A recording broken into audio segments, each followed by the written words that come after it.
आज की इस यात्रा में हम गोवर्धन पर्वत की परिक्रमा करने वाले हैं।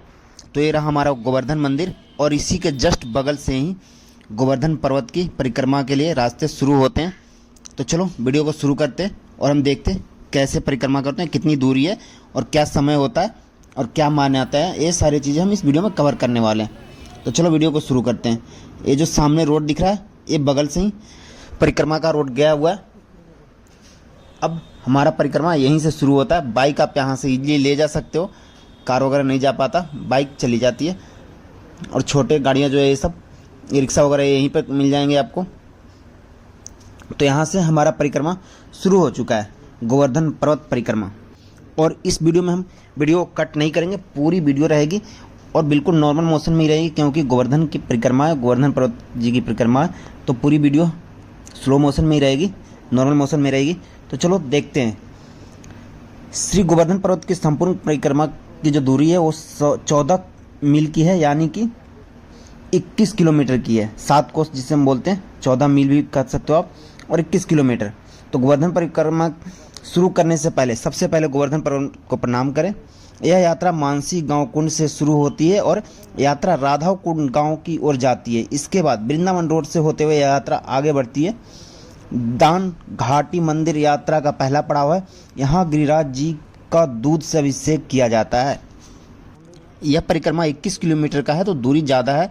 तो भक्त अपनी सुविधा के अनुसार इस यात्रा को 2 भागों में विभाजित कर 2 दिन में लगाते हैं। इन दोनों परिक्रमा को छोटी एवं बड़ी परिक्रमा के नाम से जाना जाता है, लेकिन इस यात्रा को एक ही दिन में पूरा करना अच्छा माना जाता है। ऐसा माना जाता है कि गोवर्धन पर्वत के हर छोटे से छोटे कण पत्थर में श्री कृष्ण का वास है। यहाँ तक माना जाता है कि जो व्यक्ति गोवर्धन पर्वत की यात्रा करता है उसके समस्त पाप नष्ट हो जाते हैं। साथ ही साथ यह भी माना जाता है कि जो लोग यह परिक्रमा पूरी करते हैं उन्हें सुख शांति का आशीर्वाद मिलता है और उनकी मनोकामना सारी पूर्ण होती है। तो ये मैं परिक्रमा बाइक से ही कर रहा था। तो जाते जाते रास्ते में इस तरह से कुछ व्यू आ रहे थे। मुझे लगा था कि यहाँ पे पर्वत होगा, पर पर्वत तो ऐसा कुछ नहीं था, बस नॉर्मल रोड थे और मार्केट टाइप का था। यहाँ पे सारी चीज़ें थी, आपको कोई परेशानी नहीं होगी। और बैठने के लिए जगह जगह पे स्थान बने हुए, तो आप कहीं भी बैठ करके विश्राम कर सकते हो। परिक्रमा करते के टाइम पे अगर आप थक गए, प्यास पानी वगैरह की ज़रूरत है, तो सारी चीज़ें मिल जाती है, कोई परेशानी की बात नहीं है यहाँ पे। और जैसा कि देख सकते हो हर जगह पे बैठने के लिए सीट बनी हुई है। और इस यात्रा में बहुत ही आनंद आ रहा था। और कुछ लोग ई रिक्शा से भी परिक्रमा कर रहे थे, जैसी आपकी श्रद्धा हो। और अगर आप वैसे यात्रा कर रहे हो, सुबह सुबह पैदल जा रहे हो, तो सुबह सुबह ही निकल जाना, पैदल यात्रा कर लो। 21 किलोमीटर ज़्यादा नहीं है, सुबह के टाइम पे ही आप निकलो। दोपहर में यहाँ पे बहुत कम लोग होते हैं, क्योंकि ज़्यादातर लोग सुबह में ही परिक्रमा करते हैं। और जैसा कि आपको पता है कि गोवर्धन के हर कण कण पत्थर में श्री कृष्ण का वास है, तो ये यात्रा अत्यंत ही पवित्र है। और देखो कितने सारे लोग जा रहे हैं अभी भी। ये दोपहर का टाइम है। मुझे तो लगा था कि 21 किलोमीटर बहुत ज़्यादा होगा, पर ऐसा नहीं था। पता भी नहीं चला कब ख़त्म हो गया। तो कुछ बात अलग ही था यहाँ का। और ये देखो रास्ते में कितने सारे हैं, पर वही लगा मुझे, पर्वत तो दिख नहीं रहा था यहाँ पे, बस रास्ते रास्ते थे। और यही है पूरी परिक्रमा। और ये परिक्रमा के रास्ते हैं और कुछ मंदिर जो कि आपको साइड में दिख रहे होंगे। इस तरह से मंदिर, घर, आवास वगैरह बने हुए हैं साइड में, मंदिरें भी है। बहुत सुंदर नज़ारे हैं रास्ते के। साथ ही साथ अब हम ये जान लेते हैं कि कब कब की जाती है गोवर्धन परिक्रमा की यात्रा। तो पूर्णिमा के शुक्ल पक्ष की एकादशी तिथि एक सप्तकोशी गिरिजा की परिक्रमा करना बहुत ही पुण्यकारी बताया गया है। हालांकि शरद पूर्णिमा और गोवर्धन पूजा के दिन इस यात्रा को करना और भी शुभ माना जाता है। मान्यताओं के अनुसार इस तिथि पर गोवर्धन परिक्रमा करने से भगवान श्री कृष्ण के साथ साथ राधा रानी का भी आशीर्वाद आपको प्राप्त होगा। तो इन तिथियों को याद रखें आप। अगर आप अगली बार कहीं भी आओ तो इन तिथियों में अगर आप परिक्रमा करते हैं गोवर्धन की, तो अधिक शुभ माना गया है। एक तो है पूर्णिमा के शुक्ल पक्ष की एकादशी तिथि, और दूसरा शरद पूर्णिमा। ये दोनों तिथियां जब यात्रा करना ज़्यादा शुभ माना गया। तो आप अपने अकॉर्डिंग आ सकते हो, जैसा भी आपको ठीक है। और किन किन बातों का यात्रा के अनुसार ध्यान रखना है वो भी देख लेते हैं। तो ये कुछ बातें हैं जिन्हें आप परिक्रमा के टाइम पे ध्यान रखें। गोवर्धन पर्वत परिक्रमा का पूर्ण लाभ तभी मिलता है जब आप परिक्रमा के समय मन से सभी प्रकार की चिंता निकालकर केवल भगवान की भक्ति में अपने मन को लगाएं। जो भी लोग गोवर्धन परिक्रमा शुरू करना चाहते हैं उन्हें मानसी गांव में स्नान जरूर करना चाहिए। इस बात का खास ख्याल रखें कि कभी भी परिक्रमा को बीच में अधूरा ना छोड़ें और आपने जिस स्थान से परिक्रमा शुरू की है वहीं पर उसे समाप्त करें। इस परिक्रमा को नंगे पैर करने की परंपरा है। तो आप देख लेना, ये था ध्यान रखने वाली बातें। तो ये बातें ध्यान रखना। और फिर जैसे ही हम आगे बढ़े तो एक गांव आया। इस तरह से गांव के बीच से होते हुए परिक्रमा का रास्ता है। और इसी तरह से रास्ते में बहुत जगह पे इस तरह के बहुत प्यारे प्यारे नज़ारे थे, बहुत जगह। और कुछ घर वगैरह भी बने हुए हैं यहाँ पे, लोगों का निवास स्थान है। बहुत सारे आपको मंदिर मिल जाएंगे रास्ते में, जैसा कि एक सामने भी मंदिर आपको दिख रहा है। तो बहुत प्यारा व्यू है यहाँ का। और देखो अब थोड़ा वैसे रास्ते आ गए नॉर्मल, जहाँ पे भीड़ भाड़ नहीं है, लोग घर कम है। और जो हमारा राइट हैंड साइड में, और देखो कितने राइट हैंड साइड में बने हुए हैं बैठने के लिए जगह। ई रिक्शा भी चल रही है यहाँ पे। तो भाई मैंने थोड़ी बाइक की स्पीड थोड़ी तेज, और ऑलमोस्ट अगर देखा जाए तो मैं 20 मिनट में ही कंप्लीट कर लिया था परिक्रमा पूरी, 20 मिनट के अंदर ही।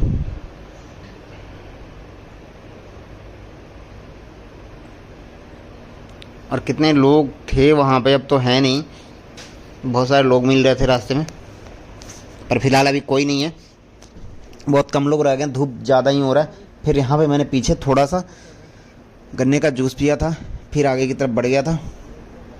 यहाँ मुझे लगा कि आधा रास्ता हमारा कंप्लीट हो गया, पर ऐसा नहीं था, थोड़ी सी दूरी पे हम आए थे। फिर जैसे ही यहाँ से आगे में बढ़ा, फिर पता भी नहीं चला कितने दूरी कट गई। जल्दी से जल्दी हम बस पहुँच ही गए थे हम। और देखो ब्रिज।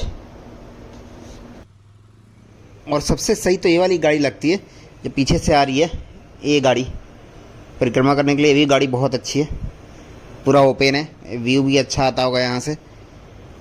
तो देखो कितना प्यारा व्यू आ रहा है यहाँ से। इस गाड़ी में बैठ करके और भी आनंद आता होगा, हवा भी लगते रहता है।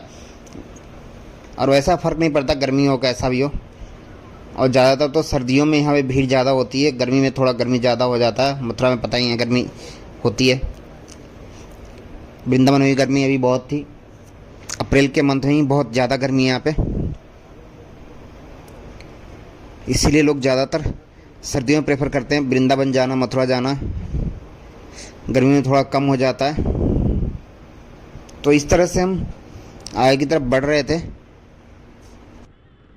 और यही वो जगह है जहाँ पे लोग परिक्रमा करते हैं।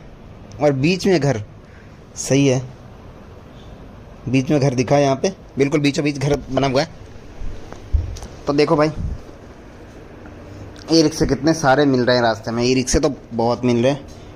और मंदिरें भी बहुत सारी, यहाँ भी मंदिर, आगे ही मंदिर। और मुझे समझ में नहीं है गाड़ियाँ कितनी आ रही हैं यहाँ से। मंदिर बहुत सारे रास्ते हैं, पूरी परिक्रमा का ये रास्ता है।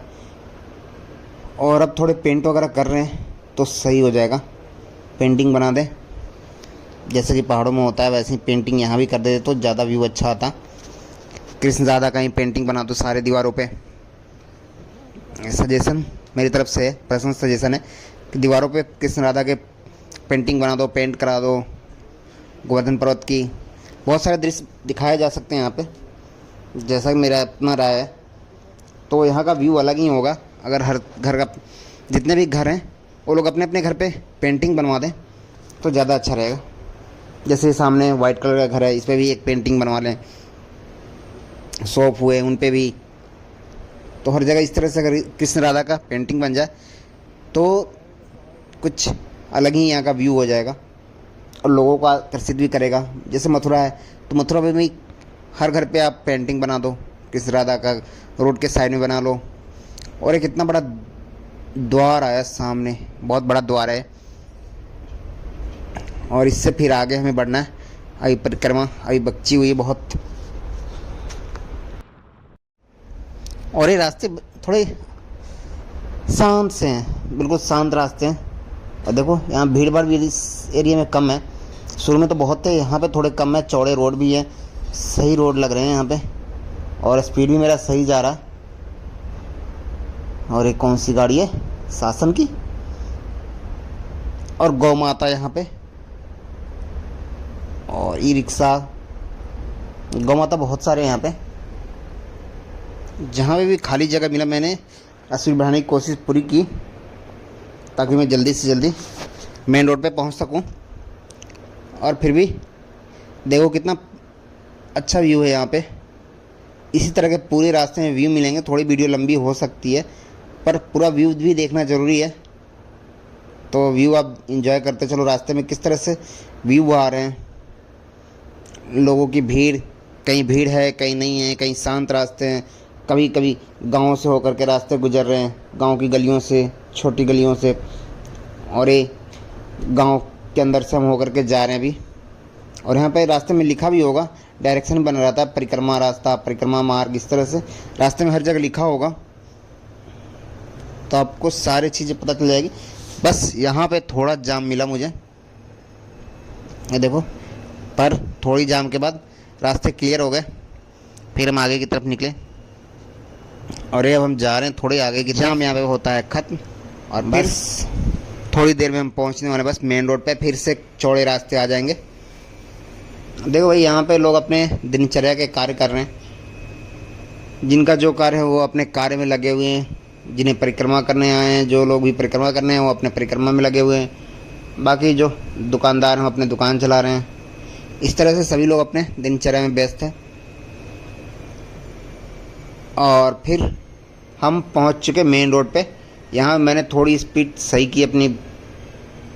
मंदिर बहुत सारे हैं, हर जगह मुझे मंदिर नहीं दिख रहे थे इस रास्ते पे। और ये देखो, यहाँ भी वैसे ही बने हुए हैं, हर जगह बैठने के लिए बने हुए स्थान। साइड साइड में ही स्थान बहुत सारे बने हुए हैं, जहाँ पे यात्री विश्राम कर सकते हैं। और रास्ते कितने अच्छे हैं यहाँ के। देखो, मैं 70 के स्पीड में बाइक को खींच रहा हूँ, और क्या चाहिए, इतना स्पीड बहुत है। 70 की स्पीड नहीं जा रही, बस स्पीड कम वहीं पे हो रही है जब 4 व्हीलर सामने आ जा रहे हैं। बाकी तो स्पीड सही जा रही है। और ये हमारा सामने आ गया मेन रोड। हम पहुंच चुके हैं मेन रोड पर। परिक्रमा यहीं पे होती है पूर्ण, और बस हमारा परिक्रमा यहीं पे पूर्ण हो चुका। और हम मेन रोड में इंटर कर चुके। और थोड़ी दूर चलता हूँ, सामने देखो आप, गोवर्धन मंदिर जो था वो वही मंदिर है। और थोड़ी दूर जाने पे ही फिर से वही स्थान आ जाएगा जहाँ से हमने परिक्रमा शुरू किया था। और यहीं पे मेन रोड पे हम आ जाते हैं। और जैसा कि आपको मैंने बताया था कि जहाँ से परिक्रमा शुरू करते हैं वहीं पे अंत भी करना चाहिए। तो थोड़ी दूर आगे जाने के बाद वह स्थान भी आ जाएगा जहाँ से हमने शुरू किया था परिक्रमा। तो यहीं पे होता है पूर्ण। थोड़ी आगे रह गया, बस उसी के पास हो जाएगा परिक्रमा हमारा संपूर्ण। और ये हमारा मेन रोड है। उधर से हमने पीछे से एग्जिट किया था, और सामने बस आने ही वाला है हमारा। पहले तो आया गोवर्धन मंदिर, और जाम है बहुत है। यही और जगह है जहाँ मैं बाइक पार्क करना चाह रहा था, पर उन्होंने मना कर दिया। फिर मैं जो सामने दिख रहा है हलवाई की दुकान, भैया के प्रसाद की दुकान, यहीं पे मैंने बाइक पार्क करती थी। और ये एंट्रेंस है मंदिर का, प्रवेश द्वार।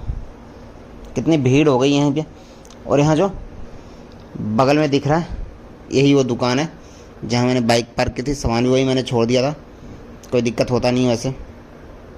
और यही वो स्थान है राइट हैंड साइड पे जहाँ से हमने परिक्रमा शुरू की थी। अब यहाँ तक हम पहुँच चुके, और ये हमारी परिक्रमा हो गई पूर्ण। तो जब भी आप आ रहे हो मथुरा में, तो गोवर्धन पर्वत की परिक्रमा करना ना भूलें, और आप आ जाओ। आपको इस वीडियो में सारा चीज़ पता चल ही गया होगा। क्या दूरी है, 21 किलोमीटर की डिस्टेंस है, जिससे आप जैसे भी चाहो कर सकते हो। पैदल यात्रा करना ज़्यादा शुभ माना गया। चाहो तो आप बाइक से ही परिक्रमा कर सकते हो। बाइक से मुश्किल 20 मिनट में आप पूरी कर लोगे परिक्रमा।